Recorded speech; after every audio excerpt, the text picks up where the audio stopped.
Ladies and gentlemen, and everyone in between, welcome back to another fine episode of the Tip Touch Podcast. I'm Brett Otto, and I'm here today with my co-host, Eduardo Garcia. Yo, yo, yo. And joining us today on Skype all the way from the other side of the world, or disc, depending on whether you're a flat earther or not, is a very special guest and friend of mine that we've been trying to get on the podcast for a minute. So without further ado, calling all the way from Malaysia, Erika Shantini. Did I say your name right? Yeah, you did. All right. Hi, everyone. Thank you for show. having me here. Of course. Thanks for coming. Well, why don't you go ahead and tell us a little bit about yourself, how we crossed paths, and what we're going to talk about today. Well, I wanted to talk about. Let me start by how I met Brad. I think Brad has been helping. He was the one that actually encouraged me to go to therapy. So I wanted to have this podcast to talk about therapy and my journey of healing from where I was, because me and Brad, we had similar childhood backgrounds, I would say. Yeah, so he has been helping me a lot, and I wanted to share with everyone on my journey to self-healing. Awesome. That's why, I wanted to be on the call today. Yep. That's cool. And we met because I run a blog called the K1 Experience, and that's just kind of where I keep up. I update our families because there's a lot of people that are interested in that, and that's where you had left a couple of comments, and that's how we actually got to know each other. Yeah, funny story, that one. When it was 90 Day Fiance was showing here in Malaysia. I think that time was season 3 with Nicole and Azan. So you remember those people? Oh, right? you can't forget them. Yeah. Even if you try. Yeah. So it was kind of interesting for me because at that time I was in a long distance relationship. So that reality show kind of like connects to me in a way. And it's entertaining as well because you can see different couples with different things. So I started binging from season 1 then, and then when I reached season 2 and I saw Brad, my close friend of mine name is Brad as well, and he's from Australia. So Kind I of a was cool like, name. I know, and it's not common too, actually. So I was texting him like, "Hey, there's someone like you on TV." So then we started following Brad and Daya and everyone else on the show, and I started following all the cast on social media, on Reddit, and it's through Reddit that I found Brad's blog in there. And I think Brad's the only cast that really wanted to help couples out there with visa and all the advice and stuff. And it was something that I really needed at that time because me and my partner, we were planning on moving in together and the future and stuff. So that's how we got to know each other. And the more we talk, I think we found out that we have similar backgrounds in our childhood and how we all came to become like today, and how I'm still working on becoming. So he has encouraged me a lot to go to therapy and to start my healing process. Yeah. It was actually pretty embarrassing for me because when you had first talked about being in a long distance relationship, I had assumed you were in America. So I'm listing this huge long description of everything to do, work on your financials, work on this paperwork, work on this and this and that. And then It's finally, still valid, after though. I'd spent a half hour or 45 minutes coming up with all these perfect notes, you're like, oh, I'm actually from Malaysia. Yeah. So I've learned to ask first now. I No. and I have an audience from all over the world and I forget that. So it actually helps to know that. And I love connecting with people from all over the world. And that's what, if I may interrupt, it's interesting because this is it's kind of a coincidence because on our episode where we had you and Daya, I towards the end of the podcast, I was talking about how maybe you won't see this as something that could potentially help others, but I wouldn't be surprised if it did somehow help other people from all over anywhere in the world. And this is just an example here, which is it's Yeah. crazy how it's kind of like linking up to be, so I think it's an awesome thing, man. Yeah, awesome. Yeah, I appreciate that. And I think that also, Erica, with your story, you in turn will be able to help others as you share some of your stuff, and then I'll be able to chime in obviously with some of my Mm-hmm. background, and I'm sure Eddie, Eddie's been through some stuff. He's pretty straight, even keeled dude though. That's why I love keeping him close to me. Like, hey Eddie, I'm going crazy. What do I do here? And then he's like, he's my voice of reason. I tell him all the time, hey, Yeah. if I'm getting too crazy with something, just let me know. I reeled him into reality back in. Yeah. Eternally grateful. Anyway, so go ahead, Erica. Well, I remember, I think I will start first about therapy. I remembered when the first time you suggested me to have therapy, it was kind of like a really scary moment for me because in my country, especially, therapy isn't something that's normal. Yeah. Is it taboo? And yeah, and even with mental health by itself, it's kind of a little bit like a taboo thing over here. So and also there's a lot of factors, like it's very expensive for one. Mm. Most of insurance doesn't pay for it. Oh, But I'm kind of lucky that my company, we had like they sponsor us for some sessions to go to. So cool. I remember it was really tough, but somehow, yeah, I went to it.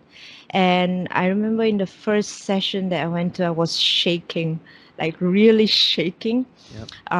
and feeling so scared and anxious, and just looking across the room and thinking, she's going to judge me, or am I going to say Mm. something wrong? I'm going to disappoint her. And it's been a journey. It's been like up and downs. Like some session was is very hard still, because I think they work on challenging you. Like they challenge, like, what's the worst could happen, or they take you back to where you were before. So Yeah. Yep. with my situation, what I discovered is that I used to have a very huge fear of I used to have something called separation anxiety. Mm. It's mostly in childhood, but for me, I had it is sort of a post trauma from what I had during when I was young.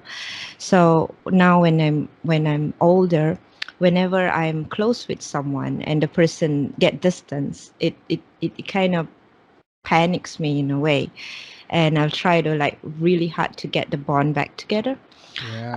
Um, One thing through therapy I discover is that it's due to that I'm not feeling valued even when I'm young. Mm. And that's like a So core value to every person. right, but that was kind of like really eye opening for me, because Wow. I always thought I was I always knew I had this feeling of abandonment, but I Yeah. didn't know the source of it was I didn't feel valued. And I start to feel it, it start to make sense then, like all the friendships and relationships I had, that I put a lot of effort into those, and then the friendships go away, relationships break up, and it sort of like breaks it more and more. But Yeah. but I think I realized that um, the the work that I need to do is to create value in myself more than depending on everyone else to Yeah. to to brief me that value. So that was the start, I think, to the journey of my healing, like knowing that I need to start valuing myself more, love myself more. Now, did you And know that yeah, you weren't loving yourself before counseling or therapy? Did you? I Or did thought someone I have to did. bring that to your attention? Yeah, right, right. Right. Yeah, a lot Because of people don't because realize that. yeah, because I've been working really hard as well. Like um I have a job that I love, Mhm. and I have friends, but and I thought I'm in a good place. I thought Yep. I was. I thought I'm in a good place, but I just have certain issues that I'm working on. So I thought like, hey, I do love myself, Yeah. but I think the concept of loving yourself is kind of big. It's not just like, telling yourself like I love you, and not just feeling happy all the time. To me loving myself, what I've discovered and worked on is more like really really accepting of who you are, a hundred Yes. percent. Yep. So accepting all your good, all your bad, and forgiving yourself. Yep. Like every morning when I wake up, I tell myself each day, like I tell myself, you are enough. I take to the mirror, I said, you are enough. Mm. um, I forgive you for everything that happened in the past. I forgive you for feeling this way, feeling that way, and I tell myself like I'm proud of you, and I respect you. These Mm. are the words that I never had the chance to listen to when I was a child. And Yeah. I'm not trying to say my parents are bad people. They're very good people. I mean, they gave me a home to stay. I have food. I have all the necessities. But I Yeah. think as a child, I was having a lot of emotional neglect. I wasn't being able to talk to talk to my family, like express myself or have conversations. It was more like just them telling you what to do, them controlling you, wanting you to grow up in the way they want to, and just not giving you a voice to speak or to express. So I was always a quiet kid. I was always fearful. I think I Mm. lived every day in fear, and I Yep. was alone because I didn't. I was really alone because I think from young I always had a lot of things to say, or I'm always feeling a lot, but I wasn't being able to. I wasn't being given the ability to express. Yeah. So I didn't know what love was. I didn't know what care was. I was just living every day actually in fear, because I was always being given the impression that I'm not good enough, that I'm doing something wrong, and that's why people don't like me and they hate me, and And then you so end up so it's been good. Yeah, yeah. did that lead you to become sort of like a people pleaser, whether it be at Oh work yes, or relationships or very much. And it's not only people pleasing at one point, but it's more like always worrying how they feel towards me. Like when if they're quiet or they're distant from me, I think it automatically puts me in a panic mode. Like, what did I do? Did yeah. I screw this up? Yep. Like, yeah. And most of the time, it's not me. And I find that even with that, I'm pushing people away due to that. But it's a lot. Now that I learned about it, it's a lot from my inner child that I didn't know that ability to know myself, to love Right. myself, to value.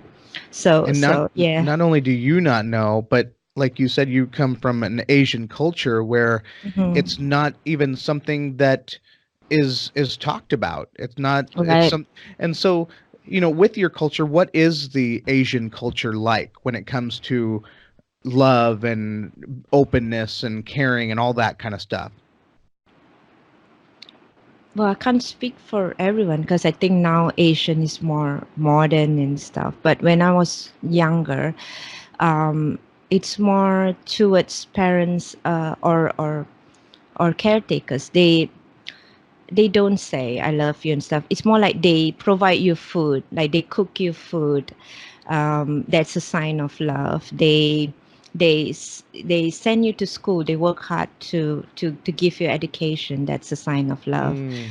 and most of our parents are like either working the whole days, or and when they come home they rarely talk to you because they always have the perception that parents know best. So you have, as a child, you have to follow what they're saying, or their Mm. advice.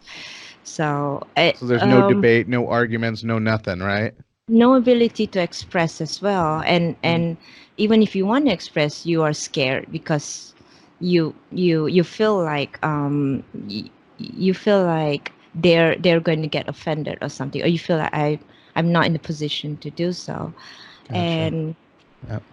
and we're, I think, as parents here, they focus a lot on education, like how successful you are, how many grades you get, good Yep. grades you get.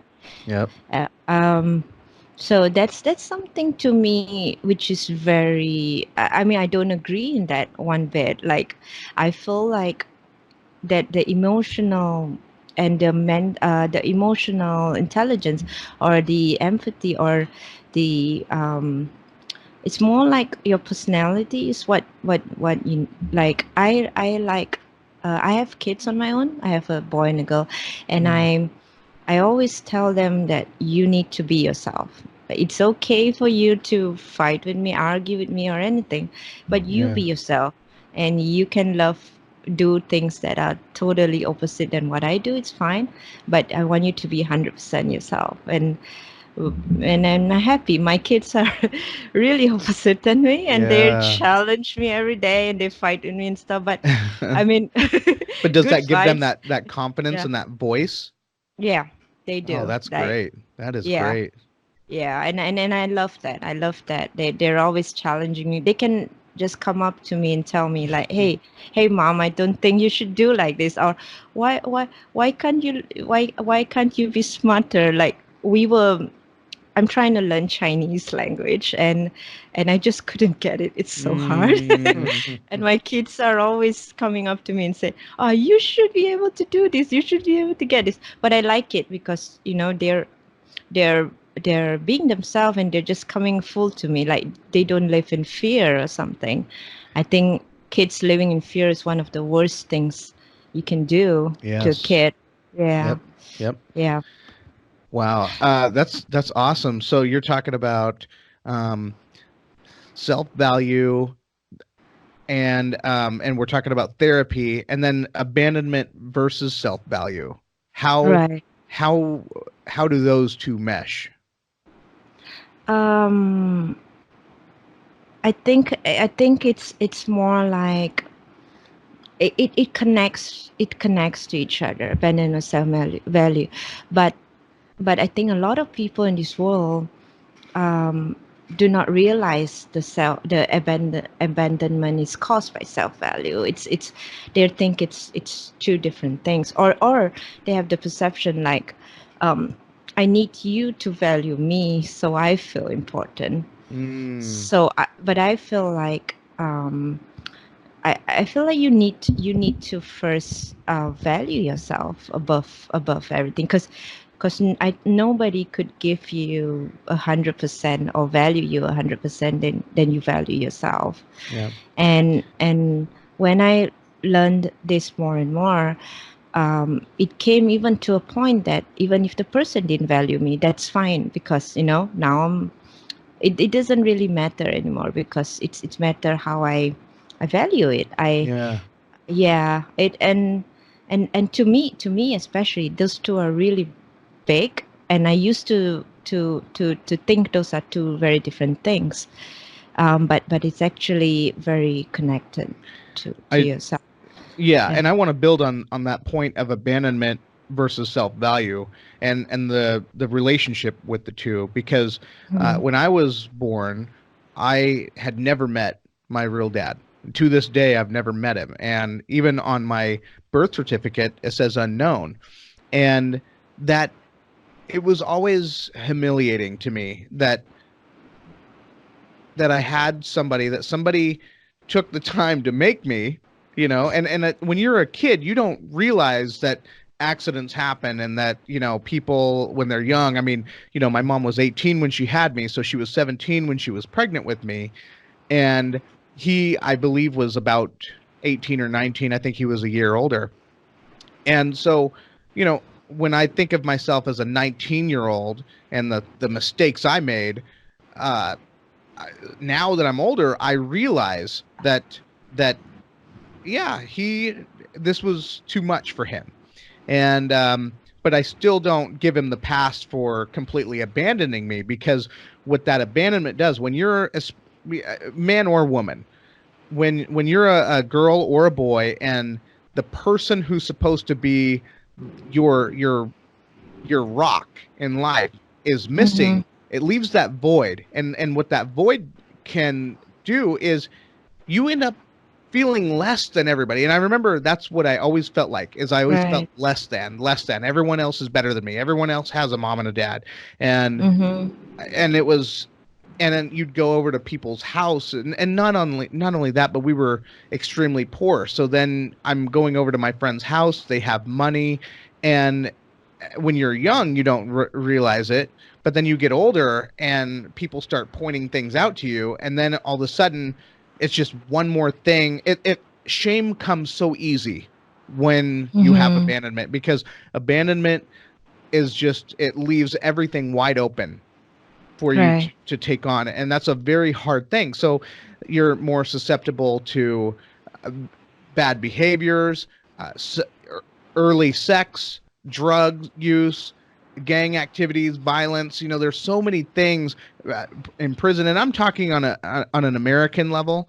I know in Malaysia it's probably a little bit different, but also I want to. The reason why it's very important for me that we have you here to share your story is to show the world, because the media, especially the American media, we absolutely fail at showing what the outside world is like.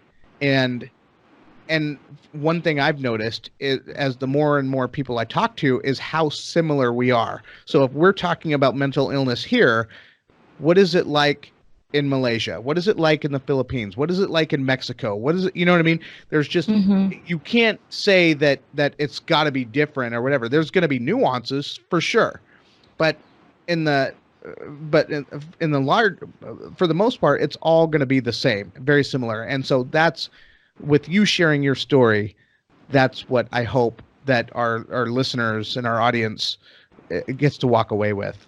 And also, Right. one thing that was really interesting that you were saying is that it's such a taboo type topic, and that's Mm-hmm. crazy because we were just saying that this, like, I think a year ago or so, Brett, right? We had this conversation about mental health and how it's being publicized a little bit more, and people are a little bit more open about the topic.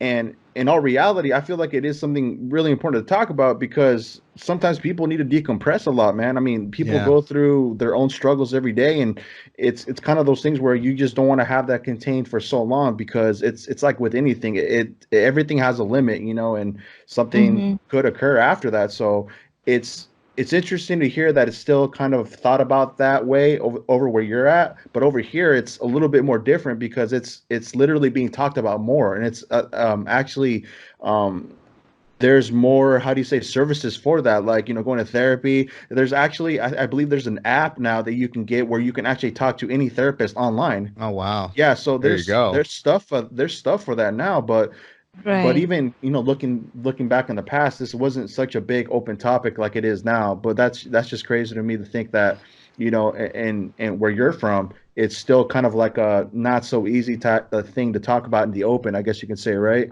Yeah. Right. It's still very much taboo over Hmm. here. Like for instance, let's say this video goes out, and Hmm. I could tell you, like there's just going to be the possibility that my friends or whoever's going to listen to this are going to see me in a different way now, because Hmm. like Mm. a lot of people still I didn't know about my story, especially, and I think there's a whole big stigma here. Like if you're having some kind of a problem or mental health issues, they see you like, oh, you're crazy, I should Hmm. avoid you. Or there's just so much stigma Yep. here that I they get say it. like, do you find that like nowadays in this society, people are expecting you to be happy all the time. Like you smile all the time. I just want to see happy stuff. Yep. I only And want to see your Instagram face. Yeah, yeah. right. And if you show something else, like if you show that, oh, I'm not feeling, for instance, if you just write in your social media, I'm feeling down today, or I'm not having a good day, you see that people are running away left and right because I mean, it's so different now. Well, Mhm. if it's somebody Yeah. who's doing it all the time, that's, Mhm. that's where people do want to run away. But if it's someone who is normally a good, normally happy person, and then all of a sudden they're throwing that, man, be a friend and jump out. Help a friend out. And all it takes, it's so simple. All it takes is just a question. How's everything going? Everything okay? And then Yeah. it's amazing that once the beauty that I've found in therapy is that once you're able to get all of this stuff out, the weight comes off your shoulder. And it's just, with each therapy session, it's just a little bit of weight at a time, a little bit of weight at a time. And you have to be willing to put the work in too. It's like Right. it's no different than someone who wants to lose 30 or 40 pounds. All right, well, if you want to, you can't live the same way. You have to be able to throw some greens in your on your plate. You've got Right. to be able to get away from the soda and the processed foods. But if you're unwilling to change the way you think, and if you're unwilling to put the work in, as far as, like, for instance, one thing that one of my very first sessions that I had, and it sucked. I remember it was painful, but we she said, my counselor said, what you're going through is, it's like an onion, and you have to peel back those layers. So start with those Mm-hmm. layers. What's the thing that's on your mind right now? Address it. Now, what is causing that? And then you start addressing it and addressing it and addressing it, and eventually it came down to the point that the very core thing that got to me was the fact that my dad had left, and that was the biggest thing. And I thought it was that the fact that I had an abusive mother, which played a huge role. And Mm-hmm. I'm like you. I don't want, my mom went through a lot of stuff as in her life growing up, and so I don't ever want anyone to think that I hold any bad feeling against her. I just went through some shit, and I got to be able to talk about it. And I've always been told to keep a secret. I've always been told in my life that you don't talk about this stuff. This stuff stays in Mm-hmm. the home, and it always just killed me. It always ate me alive, keeping all these secrets. And so now I've just decided that, you know what? There's no way that I can help other people and share my story with them if I keep everything hidden all the time. Because when you go through that work, you learn these skills that are just like, for instance, I knew enough about you that I was like, you know what? This is what I would do. I'm not a therapist. I'm not skilled. I'm not educated to help you with your issues, but I do know enough from my own experiences to be able to guide you in the right direction. And sometimes Right. that's all we need in life is just a friend who can be there to talk to, but then also guide you in the right direction. And at the end of the Right. day, that's what I want to do with my story and my experience. Mm-hmm. Yeah.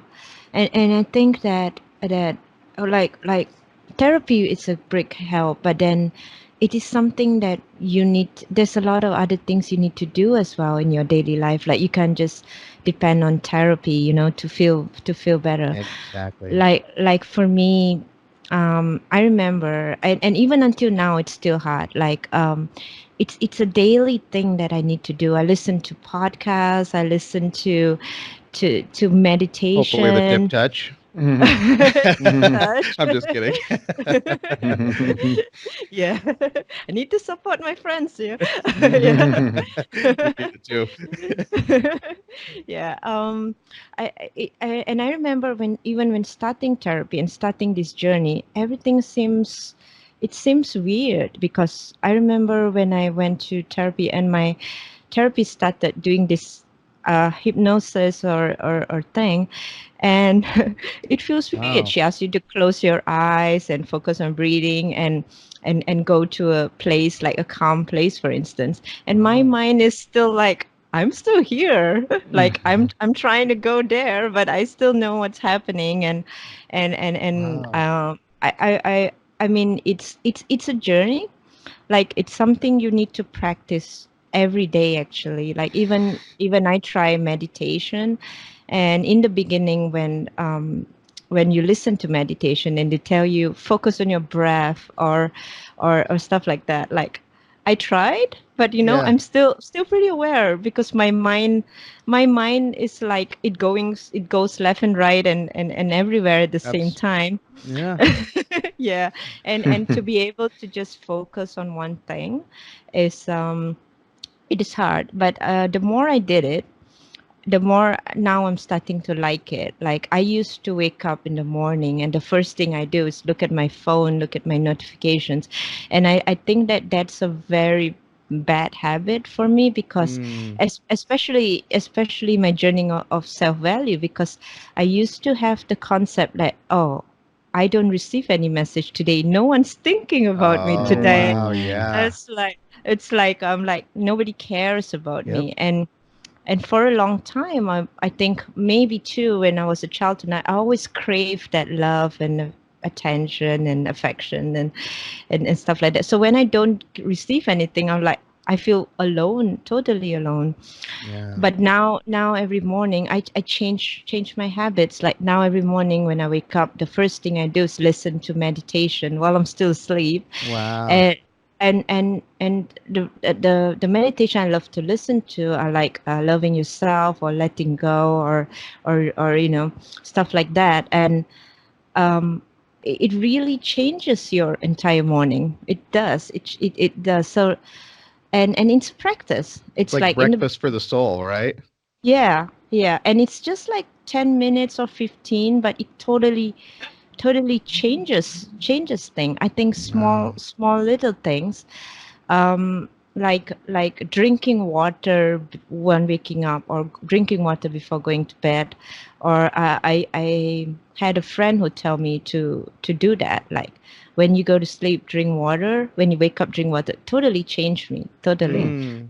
Small Wow. little thing like that, but it and for anyone who wants to try this self healing, it's not easy. I can tell Sure. you, like even till now, there are some Yeah. days still I'm not perfect. There's some days I'm still like down or like, and you realize on your journey you will improve, but there are some days you might fall back down below. And but the thing to realize is that you can always come back again. If And whatever you're going through right now, you're just going through it right now. It's not forever. It doesn't make you who you are. You're yeah. going to come back again. That's what I learned, and that's a hard thing for me to realize. But yeah, I realized that everything I'm feeling right now. And Wow. one thing I learned, or myself, is that whenever I'm feeling sad or anxious or worried, I just acknowledge it. Like I don't fight it. I don't fight to Mm. myself like, oh, why am I mad, or why am I feeling sad? I should be feeling happy right now. Why am I sad? But I don't. I just accept it. Like, oh, I'm sad right now. I feel sad right now, regardless of what the reason is. I think there could be sometimes when you get sad or anxious and you don't really know what the reason is as well. I just allow it. I acknowledge it. Like, okay, I'm sad, and I allow myself to feel sad. If I could cry, I would cry, because I think crying for me is a really good way to release what I Sure. feel. Yeah. And I don't think crying is a weakness, whether it's to man or to woman. I don't think crying is a weakness. I think if you have the ability to cry, that's a really good thing, because you're able to release what you're feeling inside. Mm. So I acknowledge what I'm feeling. So whether I'm happy or sad angry or anxious or anything. I acknowledge it, and I just let it pass. I let it pass through my body, and then I tell myself that I forgive myself for whatever I'm feeling, or I acknowledge it, and things going to be okay. And then after a while, it gets okay. So Yeah. that's one thing that really helped me, is just acknowledging it and just So not fighting it. if Yeah. you are, if someone in your country, or someone that practices, sort of has this, shares the same culture as you, Mm-hmm. is sort of interested in finding out more about therapy, or about counseling, or even just about the value of self-love and all that, is there anything that you recommend for them to check out? Um, well, my personal opinion is, if you have the money or have the resource to get a professional therapist, like we do have free volunteer service around here, but from my experience, if you really want to find out about yourself or want to improve yourself, you have to spend some money or get a way to get that. And it's really not cheap. Like, if there is a way you can find someone to sponsor you, like from your company and stuff, just go for it. Like, don't be afraid. I remember I was afraid to try this. I was even Yeah. afraid to go to my company and ask for this help, because it is so much stigma over here. Like, I was afraid, like, am I going Yeah. to lose my job? For one, is my boss going to look at me a different way? But thankfully, like, my company and my manager, he's very supportive, and I'm lucky because I have the opportunity. But I think for anyone out there, I think just try to take the first step, or maybe Yeah. not even go to therapy. Try to talk to someone. I Mm. think there's a lot of people here in my country, they're afraid of opening up, in even. Yeah. Yeah. Yeah, so be more open. I think, like we had talked earlier, and you had shared a couple of videos with me that I thought, that I want to include in the link on this Mm-hmm. video. So I will include those. But one of them was, his name is Kyle Cease, and his video is how to attract wealth and believe in your worth. And he talks about money and whatnot, but he actually, what he was talking about was, what I found, it was just having some, enough self confidence to make good and strong decisions in yourself. So I think maybe a lot of people are drawn to money. They won't listen to a podcast unless it's talking about how to make money. So maybe that's why that's in there. But it was, the money aside, that was a really good one. But the one, Yeah, I the, think so. Like even with money or everything, everything is an energy around us, I think.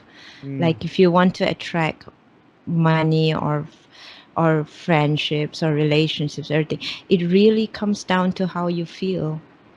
Like, even yeah, with money, how you feel towards money, that's how you attract. And if you're always in a place that you feel like, I can do this, I can do that, you're not going to be able to attract anything. One thing I really love about his video is that he encouraged you to just be yourself. Like, Yeah. you are enough. He tells multiple times that you are enough. And mm, I think this is something that more and more people need to listen to, or try to accept to themselves, that we are enough, because we are living every day in this world, and a lot of people are trying to chase something more, chase something more. Like, what are you trying to achieve? Like, this it's always never ending, and and it's they're good. willing to cut Yeah, you down along the way too. That yeah, seems like yeah. they wanna, they don't care what they say about you on social media. They don't care about whose back they stab. I mean, yeah, it's, Mm-hmm. so you've got so if you're not investing in yourself emotionally, no one else will. Mm-hmm. Yeah, but you have to be in a place where you accept yourself as well for Yep. you, who you are. And I think a lot of people, they wake up every morning and they're like, I need to chase this, I need to chase that, I need to do this and do that. But they're not, in the first place, they're not accepting, like, or patting themselves in the back, like, you've already achieved this far, Yeah. and you are enough. So when you start accepting yourself that I'm enough, whatever you work towards to, it's more like you're doing it because of your passion or your interest, but not you're chasing it to fulfill a gap or an emptiness that you have. Yeah. But it's more like just, I'm interested in this and I want to pursue this. Then whether you manage to pursue it or not, it doesn't matter, because if you fail at this, then I can go and pursue something else, rather than I need to achieve this in order Yep. to feel like I'm great, or for people to respect me and stuff like that. So It's enjoying that, the journey, right? It's not, you're yeah, not living life to get to the finish line. You're living life for that every moment. and accepting yourself, I Yeah. think. Like, you don't need to be someone successful, as in someone famous or someone that do a lot of things to feel enough. Like, I had a lot of friends who they always feel like, I'm alone. I don't achieve this. I'm just doing a job, like a normal job. I don't feel anything. But I tell them, you're alive today and you're doing Yeah. a job, you're feeding yourself, and Yeah. I that's love it. that's that's enough for you. Like, to be alive, actually, it's enough, because even being alive and surviving each day is, it's a lot of work, isn't it? Yeah. So yeah, I think Tell I think tell me accepting that is good. Yeah. tell me what forgiveness means to you. What is forgiveness to you?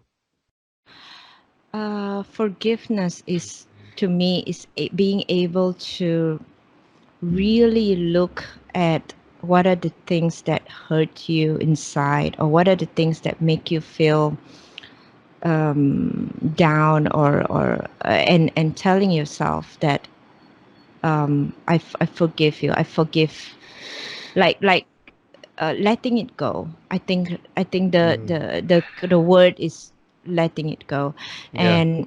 And it's easier said than done. It's really easier said than done.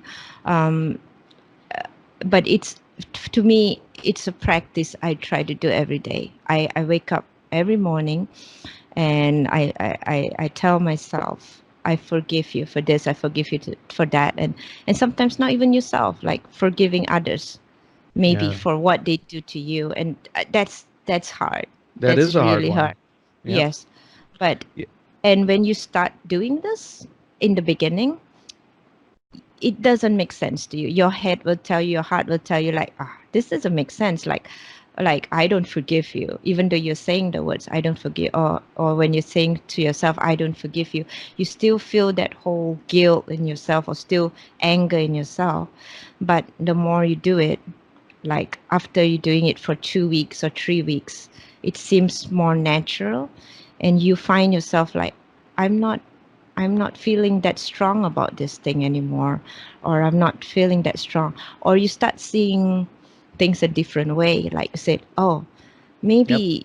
maybe I'm just the one who has all these thoughts, that why he's treating me that way. Like, maybe it's Yeah. it's just me, and Just in your head. Yeah. No, I yeah, the yeah. So with my experience with forgiveness, that was one of the hardest things, it is because what really. I found with forgiveness is it had a lot to do with control. If I couldn't control the situation, then it was hard for me to forgive. Mhm. And so really, it there was no such thing as forgiveness until I learned how to let go and realize that other people are going to make their own decisions in life, and that I couldn't continue to let them have that power over me. I couldn't, Yeah. whether it was my mom, whether it was someone who wanted to break up with me, whether it was a position at work that I didn't get, I Mm-hmm. couldn't control. all that stuff. And that's where, once I learned how to let go, Mm-hmm. that's when I would learn, that's when forgiveness actually came naturally, to where Mm-hmm. I didn't feel that anger or that need to get back at that person for not giving me that job, not dating me, not protecting me growing up. It was, It oh, okay, okay. And and so and that it's was a so hard thing. It's really hard. Like it, you can tell yourself, I want to forgive you, but it's going to take time. It's really going to. But you have to accept that it will take time. yeah. Because and I think sometimes we don't want to forgive or let go is because we treasure it, we value it, even for someone that we broke up, for instance, or even with someone that's treating you bad or toxic. Like you want to hang on to it because the person values you in, I mean, at a certain point.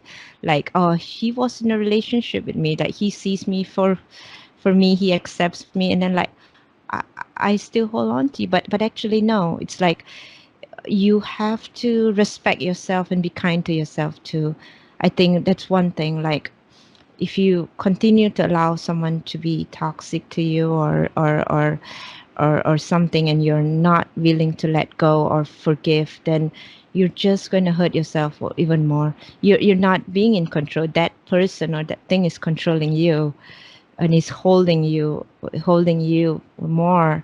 And and and and and you have to for me, when I try to let go, the things I tell myself is I need to be kinder to myself. I need to Mm, respect myself, absolutely.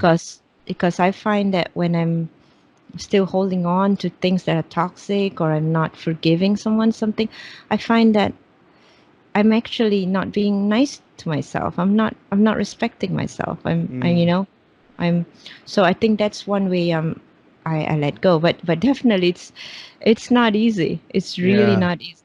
There's a lot of work in place to try to improve yourself. And it's an everyday practice.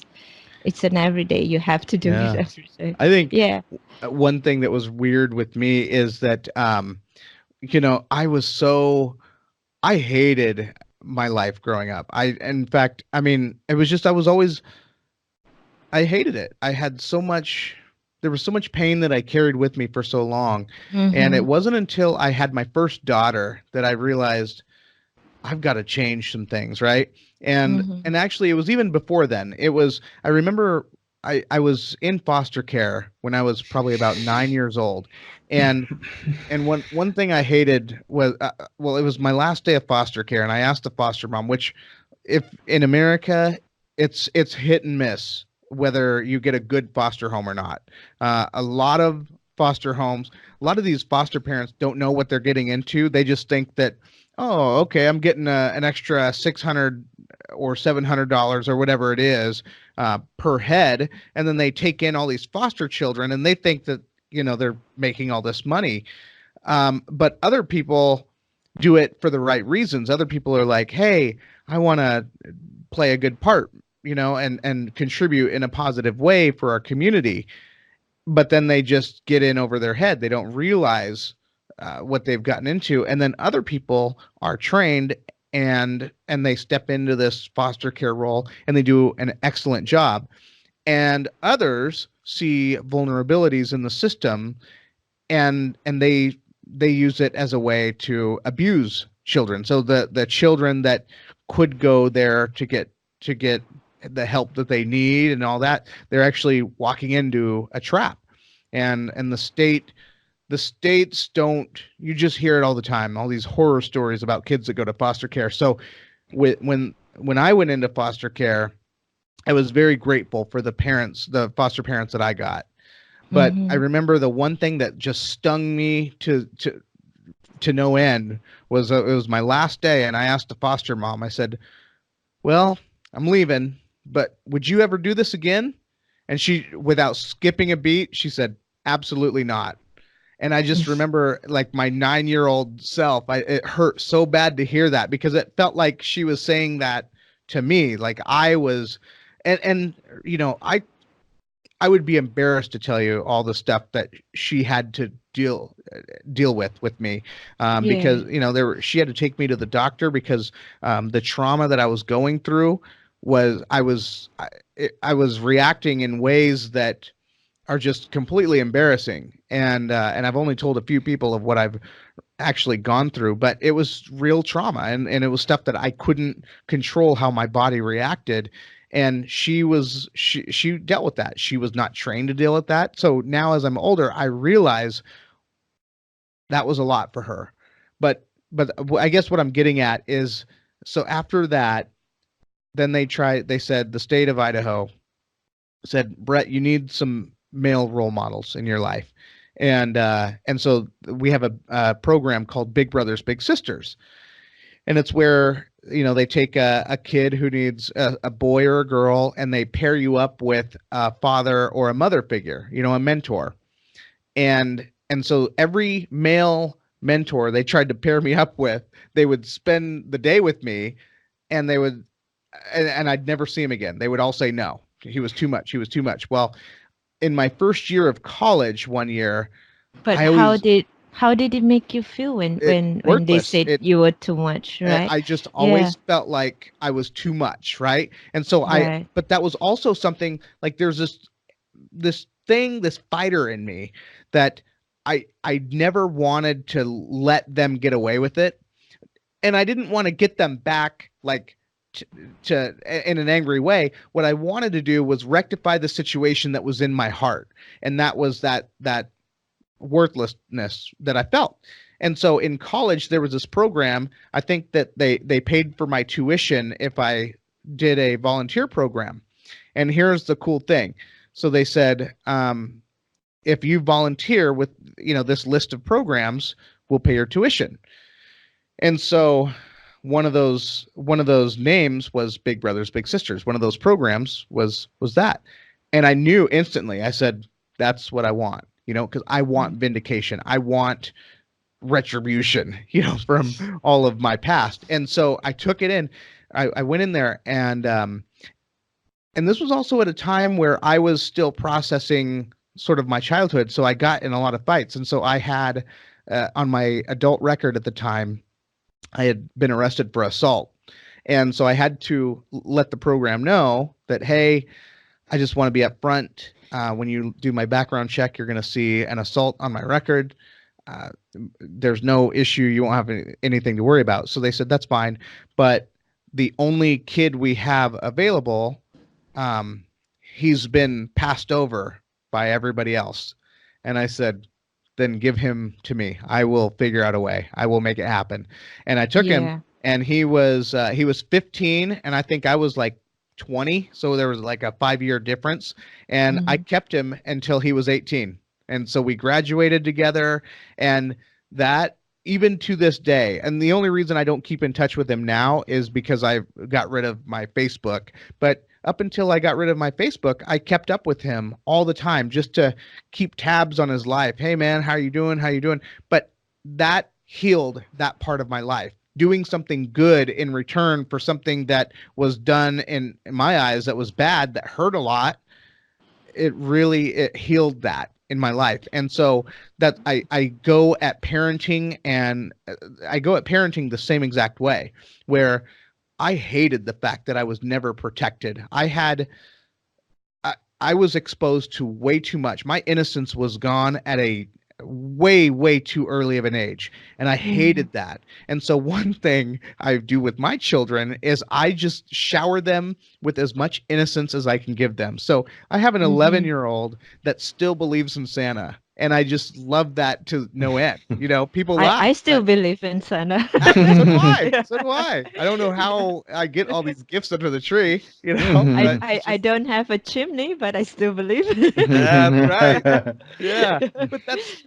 And so you see that, and and these little just innocence, and that's how, I guess, But those are those little things that help me along the way heal but from all do those you things. think, sorry, but do you think that we, because of how we how we were in the childhood, like we never really received the love and attention stuff, that that we still want to be a kid. Like Oh, I feel in me like I still want to do the kids, that I want to be the kid. Then when we have my kids, like I want to do all this kiddie stuff with them. I want to shower them with all the love because mhm. they love me back. And I think the feeling you get when they love you unconditionally back, that's something I never had Yeah. before, Yep. like my entire life. And I told myself, like, to me, my kids are the most important thing in the world. And because they're the people who love me unconditionally. I Yep. had relationships, I have friendships that gone away, and people that come and go, relationships even come and go. But kids, they they just show you a love that you never seen before. Oh Like, yeah. oh, they love you unconditionally and you love them Yep. unconditionally. I think that itself also heals me to a certain level. And Yeah. I don't want to grow up. There's part of me that don't want to grow up and really love the kids thing that I get to experience now. Do you feel Yeah. that too? No, I Yeah. think like I tell Eduardo all the time. I tell him like I'll get a good paycheck and I'll buy something for the podcast and I'll send him a hashtag big kid with money. Because I mean, look at Eddie. Look at his background. He's Oh just yeah. full of toys, I'm and still a I. kid right now. That's the thing. And so not only do I feel like a kid, but I associate myself with others that also have that childlike innocence or that childlike presence with them to where, it's like we don't have to grow up because we're Toys R Us kids. No, Yeah. No. sorry. That was, sorry, Toys R Us is gone. It's I'll still never here forget. though. Oh It's still really? here. Very expensive, Isn't it in coming fact. back? Yeah. Isn't it coming back here though? Yeah, it is Sure, yeah. expensive. That's why they went out of business in Yeah. America. Mm.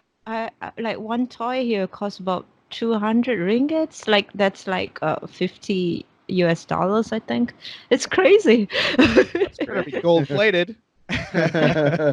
What I do with my kids is I take them to Toys R Us and I let them touch everything and play everything there, and then we go home. Yeah, yeah.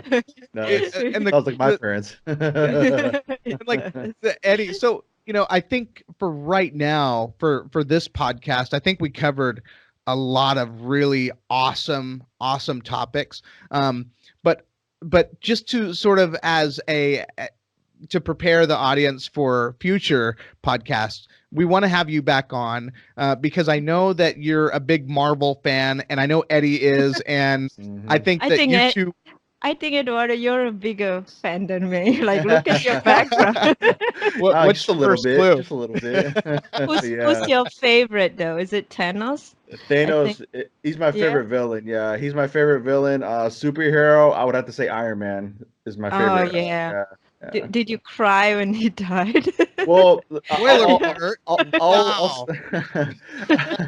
I'll say this. I'll say this now, and I don't think I've really shared this with anybody in the public, just because it's something of a Oh it's no. kind of like a sensitive topic to me. I've told Brett, he knows about it. So the day the movie came out, even before when we found out the day that I was gonna be in theaters here in America, I Mhm. already bought my tickets and all that, so I was super excited. Well, in that time frame, I had a dog. I had a puppy, and he was a part of our family because I'm married. I have a little girl now.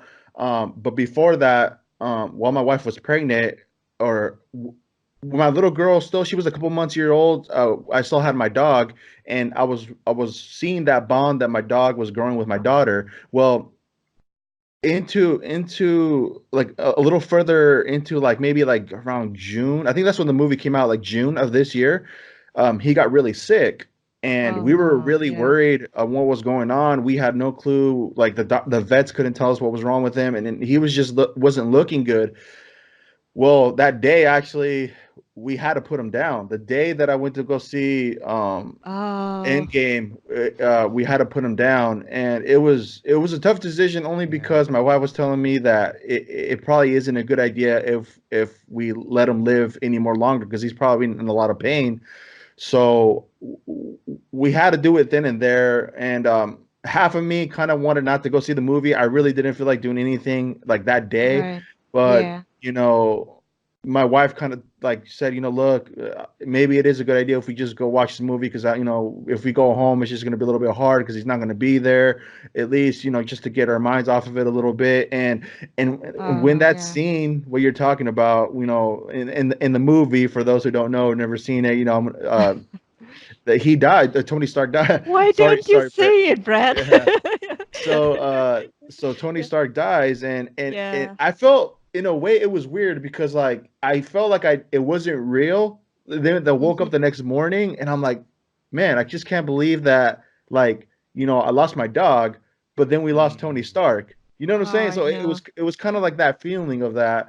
But yeah, it was an emotional scene, and I'll say this too. A lot of people in the theater that day cried. Like I've never heard any, like, Wow. a lot of people cried when that scene happened, and Yeah, me too. I yeah, was it was, bawling. yeah, like there was a girl in front of me who was just sobbing her eyes out. It was crazy, Wow. like she was like drastically crying, and I'm like, man, like this scene hit pretty hard, and it just ended pretty Wow. sad, but it was a good ending to the movie though. So It, yeah, it was it was really unexpected too. I think that's Yes. why. uh, I think the part when I start crying was when they were having the funeral. It was yeah, it really hit me, and the part where the heart they had a scene with the heart. Oh, that killed yeah, me.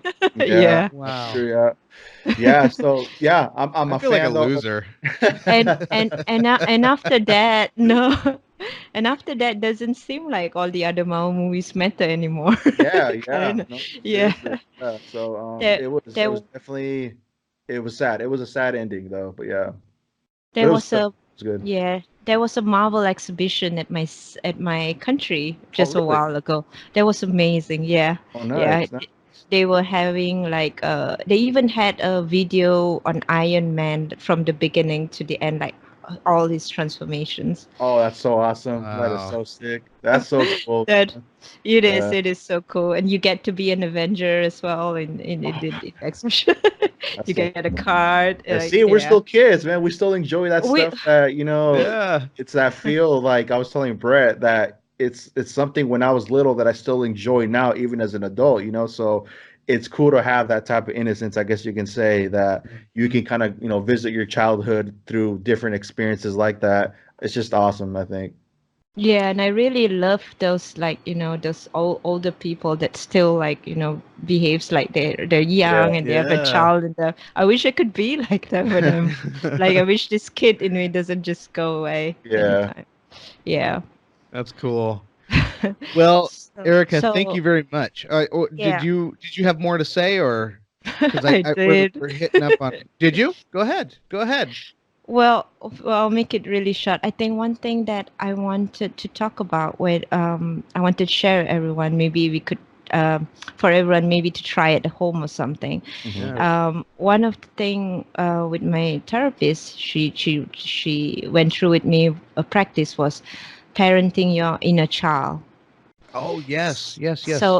So when I was um, I think with me, one thing I realized that my child inside of me, there's a lot of walls that I built. Yep. So and with my therapy, it's breaking down walls after walls after walls, but I like to share this practice with anyone at home that they want to practice it because it really Yeah, helps me. absolutely. So this practice is like you have to sit alone, maybe close your eyes and take deep breaths, preferably in the dark or something, and then you go back to a time when you were a child. Like you don't focus. I mean, you don't overthink. You just go back to your time in your child. Try to see an image of you as a child, Mm, and you as the adult right now is beside the little child who is you, but you are two different people. So like one of the things they said is, what are you going to talk to your inner child? What are you going to talk to the person beside you? Like how is your child, how is the child feeling? How are they feeling? um, um, um, and what are you going to tell the person?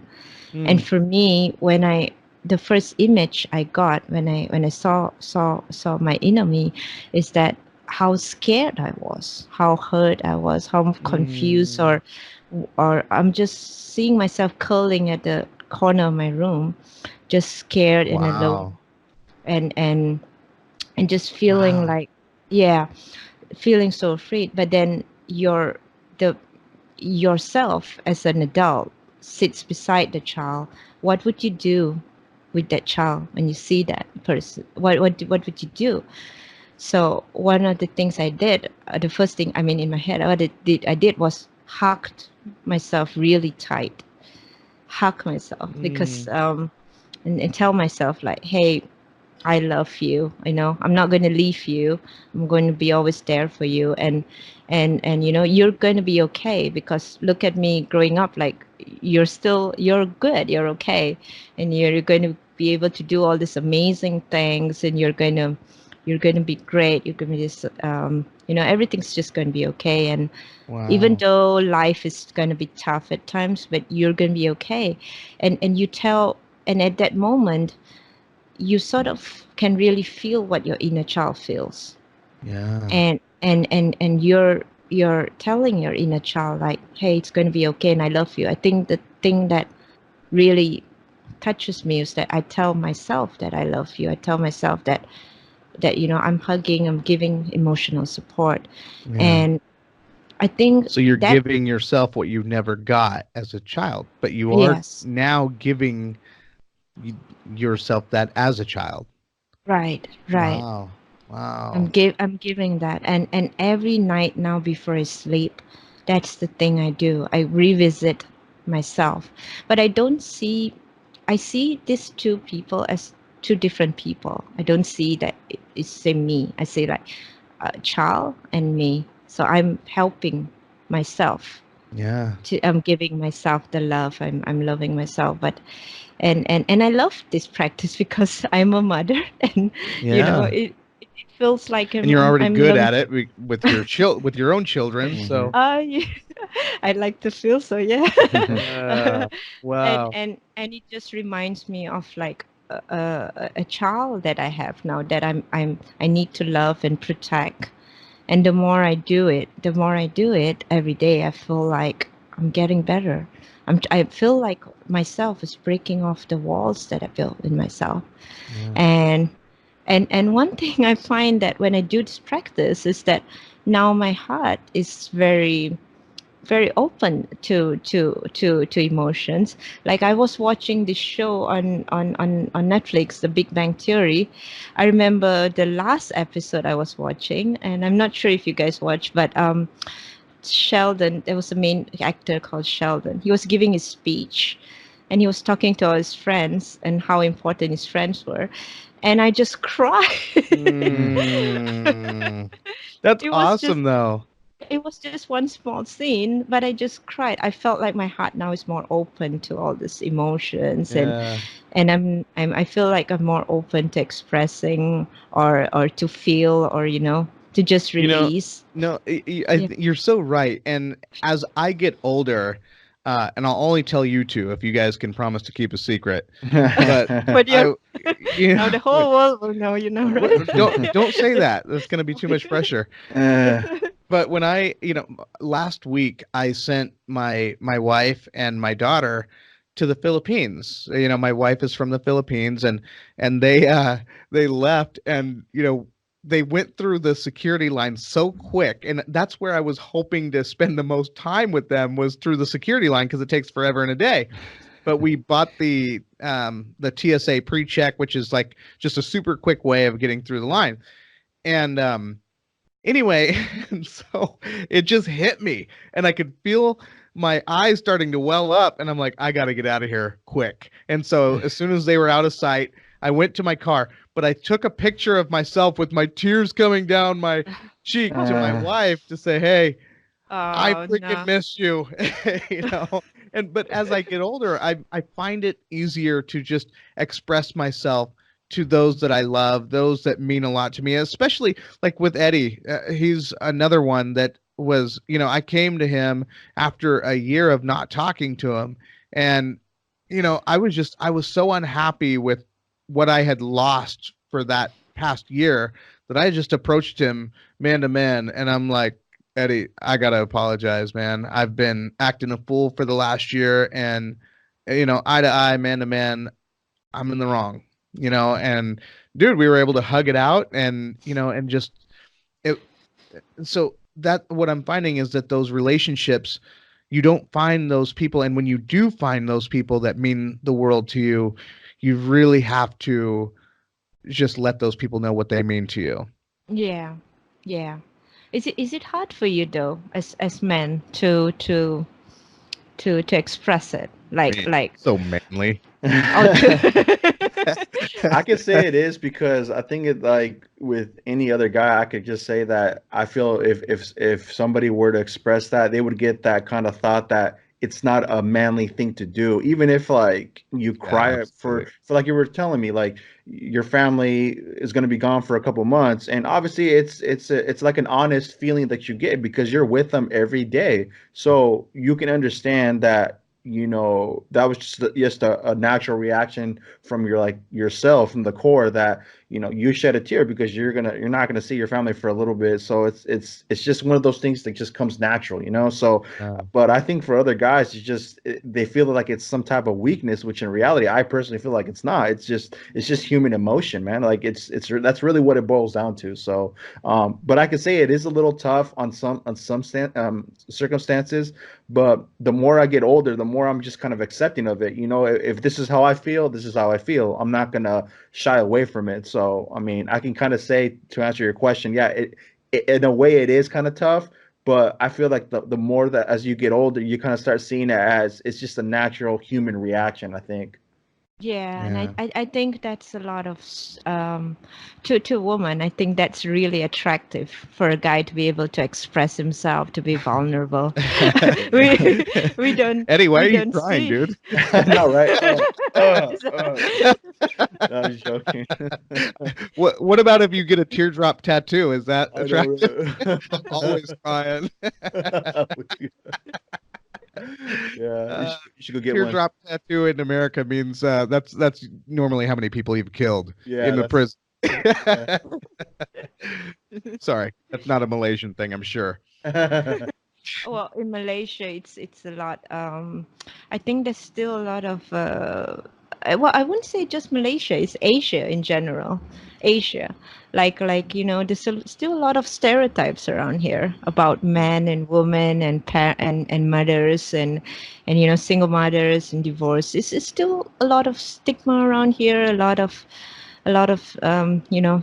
traditional way of thinking and Interesting. still Yeah, yeah, yeah. And I wouldn't say just Malaysia, Asia in general. I think yeah. you've seen it in the Philippines too, I think, isn't it? Oh yeah, they're Like, they're very yeah. big. So and I don't want this to sound wrong, but I call Philippines the Asian Mexico because they were colonized by the Spanish for 300 years, and you just see a ton of Spanish influence. So you almost feel like you're in an Asian Mexico when you're over there because like everything like Eduardo had interviewed my wife and I in a previous podcast.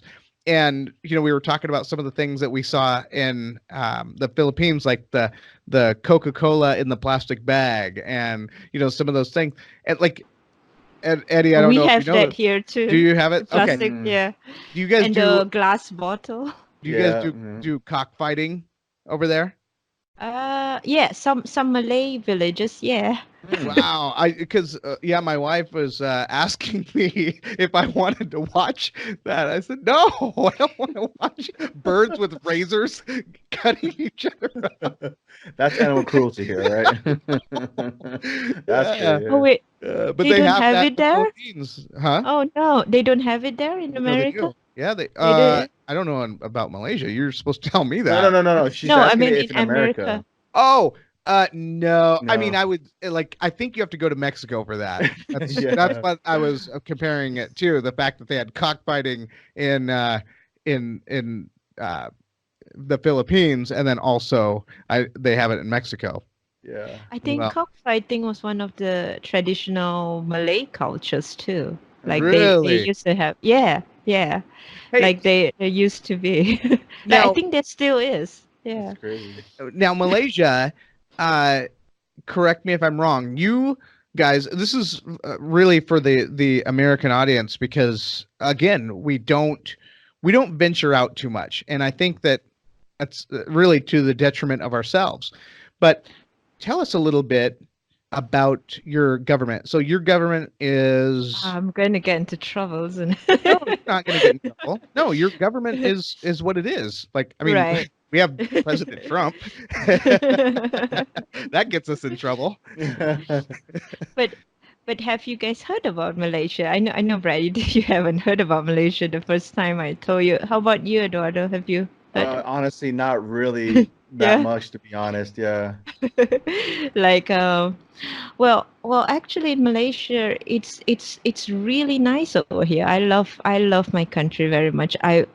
Our government, well, it isn't perfect, but it's almost perfect, I would say. Like Hmm. of course there's good and bad and stuff like, but it's almost perfect. And in my You guys have a city, sultan, right?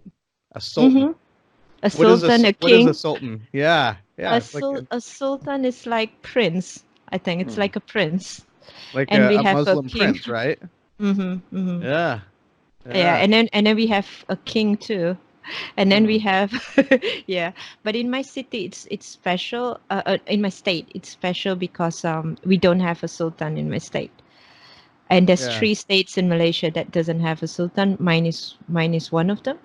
So we have our state Interesting. government, and we have our country government. And So my it's like a state government, democracy? Is it a democracy there or it's democracy. Yeah, yeah. yeah, Oh, that's yeah, cool. yeah, And and yeah. It's amazing. I would say my government is amazing because my state government is amazing. They did a lot of things to improve our state, and our state is pretty modern, I would say. It's like many people think Malaysia is a third world country. It's actually not. It's really Hmm. not. It's pretty amazing.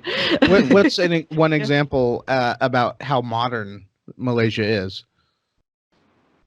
Well, like the one I told you, we're having this app that lets you That's where I was find hoping the you were going to go. par yeah, that you can use your app to find a parking spot. So you're able to already see a parking spot before you reach there, and you're able to book it and park it there when you That's reach. awesome. That's so awesome. I wish Can we you had that imagine? here. Oh Yeah, man, that would yeah. Well, save it, us so much time. and we're in my state, that's the first state that's implementing it. We have apps that pays for parking. Like you don't need to get a parking ticket or use the parking meter or stuff. Like you pay for parking your app. um it's the local markets, you pay with an app on your phone. And I Yeah, I think know there's a where I'm lot of moving. Are you guys tourist friendly over in Malaysia? very tourist friendly. Our country actually, English is one of our primary language too, so there's no concern there. You Ah, come, anyone who comes here, everyone here knows and understands English. There might be there might be a minimum people who doesn't understand English, but they're still very friendly, very yeah, hospitable, yeah. hospitable. Yeah, And you and said it's multicultural as well, right? it is, yeah. There's three main race: Malay, Chinese, and Indian. And Hmm. then there's another race, like a mixture race. Like myself, I'm a mixture of Chinese and Indian. And there are mixture here like Eurasians, we call it, like mixed with European people, Hmm. this mixed with American. There's a lot of people from other countries that live here too. Like we have American, Australians, Europeans, like Hmm. it's very global Interesting. Wow. here. Yeah. Interesting. Hmm. And people think that our country is a Muslim country. Well, it's not really. We have different cultures here. So we have many cultures, many religions. You have Buddhism, you have Hinduism, you have Christianity, and everyth's big here. So how do you Hmm. guys do that? Because like the reason why I pointed out the fact that you had a sultan, and because in America, there with a lot of people, there is this fear of Islam. There's this fear of Muslim, and the Muslim community has a really hard time with that because they feel like they are targeted. And really, we have a big issue of race in general in this country, Mm-hmm. and so you guys have multi races over there. How do you guys deal with those differences, and or do you guys even notice those differences? How do you guys do that? I think we don't have the issue over here with races because ev- everyone's good with each other. Like we respect each other race for one. We have well, in the past, our government used to be all the people in the government used to be of a Muslim race. But now, with the recent political change, we have different races of people in the government. So you have Malay, Chinese, and Indian in the government, and in our country, it's never been an issue with race. Like we Mm, don't see you as, hey, you're an Indian or something. We see you as you. Like I'm Erica, you're Brad. Like we see you as you. is who And you are. well, Hmm. but of You course mean it's the going to content be of your character? no. We see you That's as you. that's a Martin Luther King line, by the way. I'm Like sorry. yeah. I mean, like it doesn't matter what race you are, but we see you as who you are. Yeah. Well, of course, there are people in the older generations, like my great grandparents or something, that would say, "Oh, Malays do this and Chinese do this," but they're very minor. Like Hmm. a lot of people, I would say we've evolved a lot. Like we're fully and one thing I love about our country is that we celebrate this. We celebrate. We don't see it as an issue. We celebrate as unity. We love it. Yeah. Like the food we have in our country, we have a lot of different food that is a combination of cultures. In fact, we have different food that like we have food like we could go eat in a Malay restaurant, we could go eat in a Chinese, we could eat in an Indian restaurant, or people come like it's I feel like non-issue. we kind of have that here. I mean, like I could go to a Mexican restaurant if I want, or I can go to a Thai restaurant, Mm-hmm. Chinese restaurant, and that's what. In fact, I just saw a study or a report today in the news saying that Seattle is ranked number 8, the eighth best or whatever foodie city in the United Hmm. I States. think I saw the So, same thing too. but we're kind of Research a my state, it's like one of the top 10 in the whole world. oh wow, Yeah. yeah. You It's guys true. got number 8 in America. We got number 1 in the world. No. Oh, that's awesome.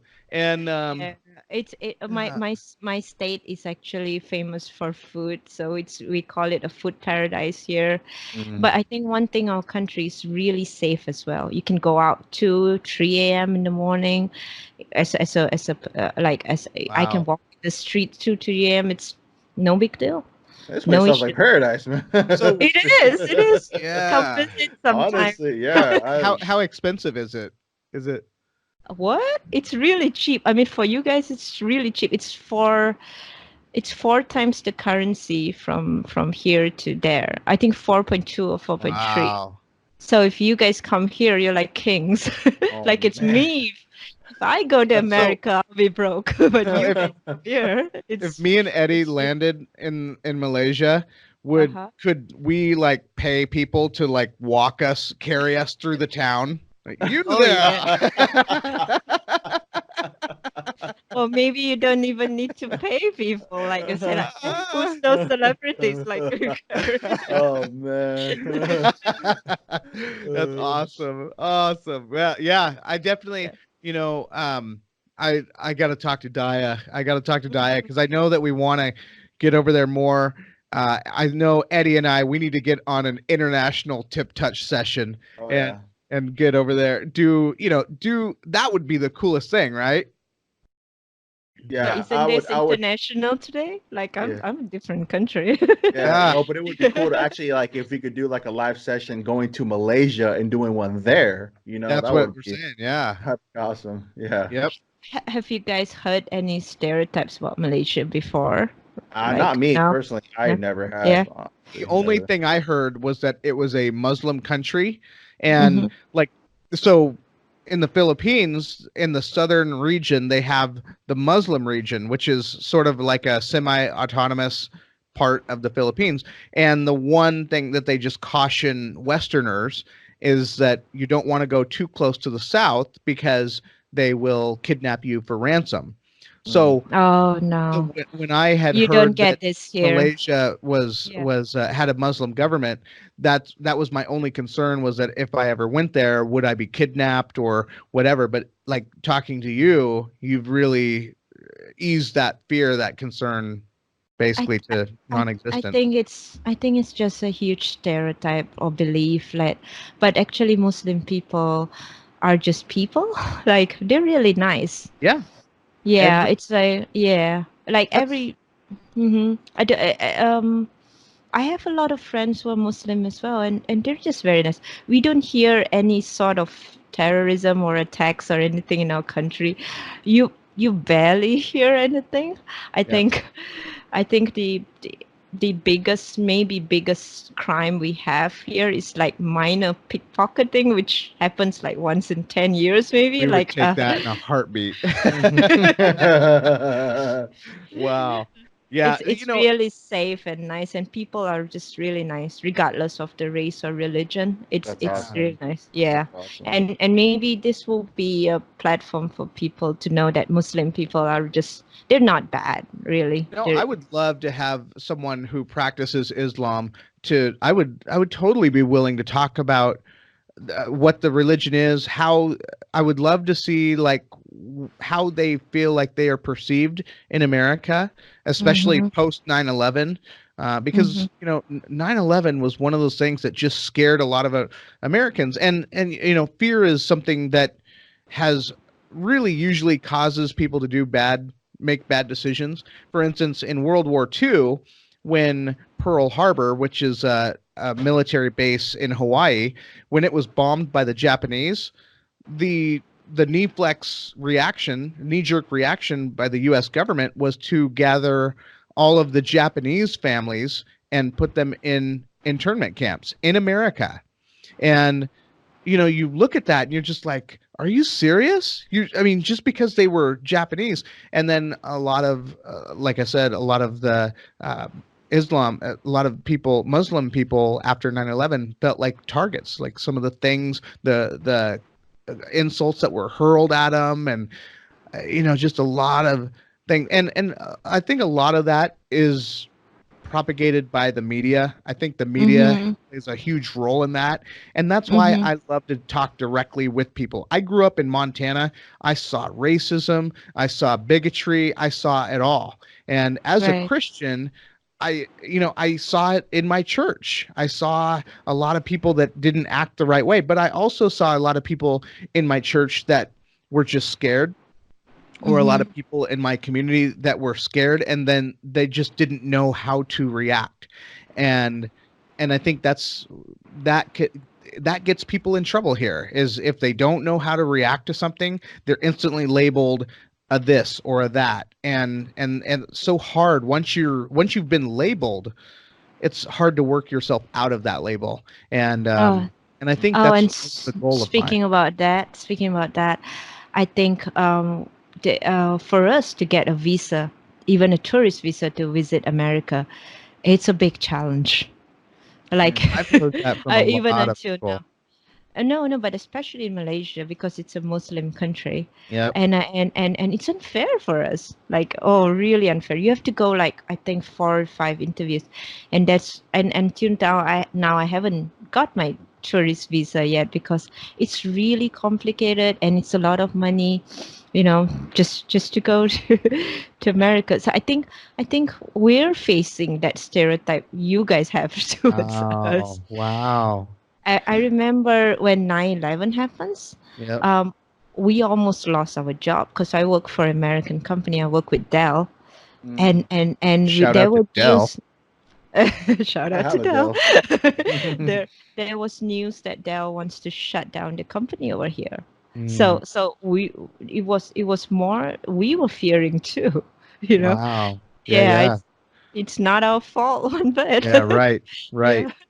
Yeah. Well, we're running into some time here. So I Mhm. just wanted to ask you if you like if anyone is interested and wants to know more about therapy or about some of the things you talked about, is there a way that people can get in touch with you? Um, Or well, they can get in touch with me through social media. I have an Instagram. okay, It's Erika Shantini. Both okay, joined together. Mhm. I don't. I'm not. I don't have any other platforms. I have Instagram. I have Facebook. I mean, feel free to message me. And I always. I mean, uh, I would say don't be afraid of therapy, or don't even be afraid to open up. Like, contact me anytime. I love yeah, to help. I love to help That's people. good. That's cool. okay, okay. We'll put a link to your Instagram And at Facebook will be my name, Erica Space Shantini. And you will and find a Facebook. person with a yellow hoodie. That's me. Yeah. That's awesome. Awesome. Okay. Yeah. And and let's see. I think we covered everything, but would you be willing to have like come back to the podcast and have more of a like you've seen some of the episodes that Eddie and I have had in the past where we just kind of act a fool, and I get highly caffeinated on coffee and whatever. Would you love to join us on one of those crazy podcasts?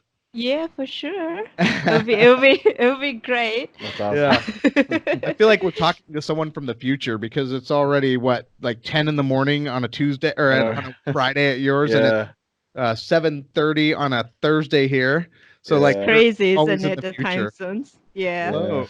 Hello, Yeah. Erica from the future. Hello.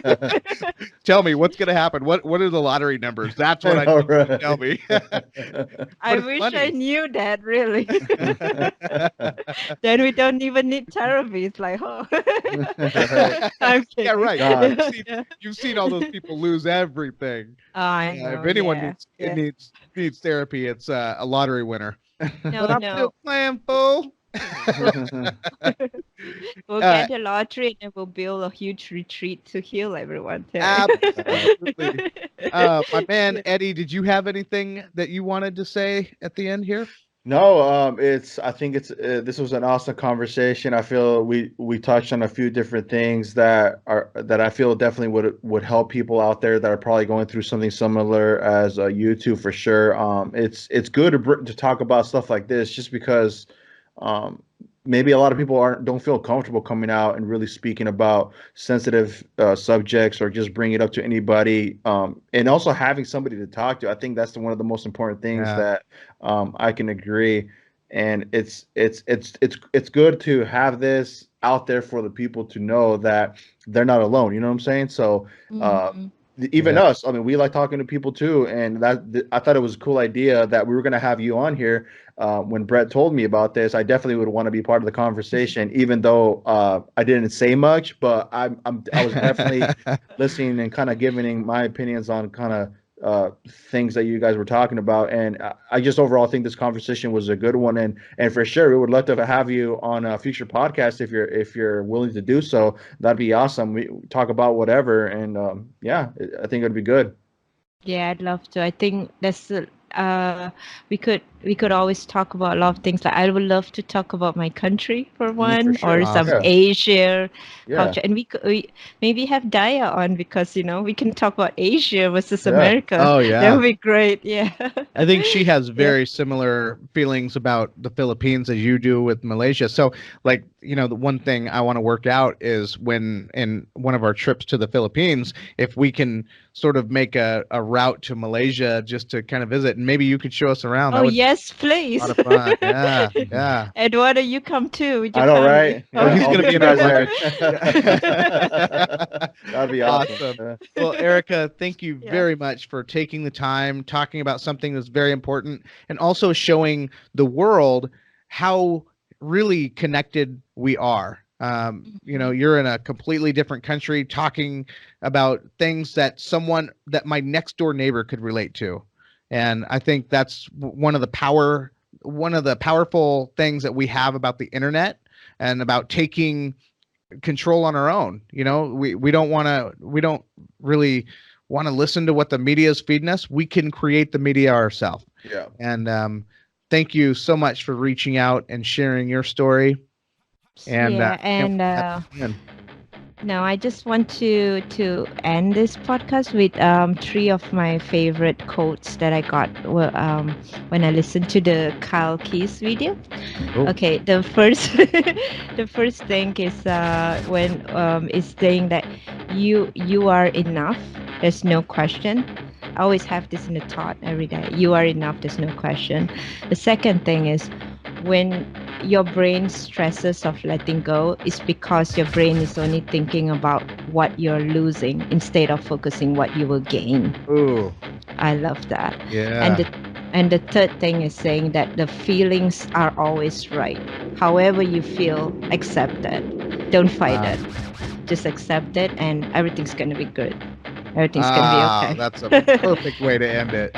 Awesome. Awesome. No, that's good. Okay, Erika. All Well, right. we'll let Thank you for having me. Of course, of Yeah, course. thank you for coming on. That really is awesome.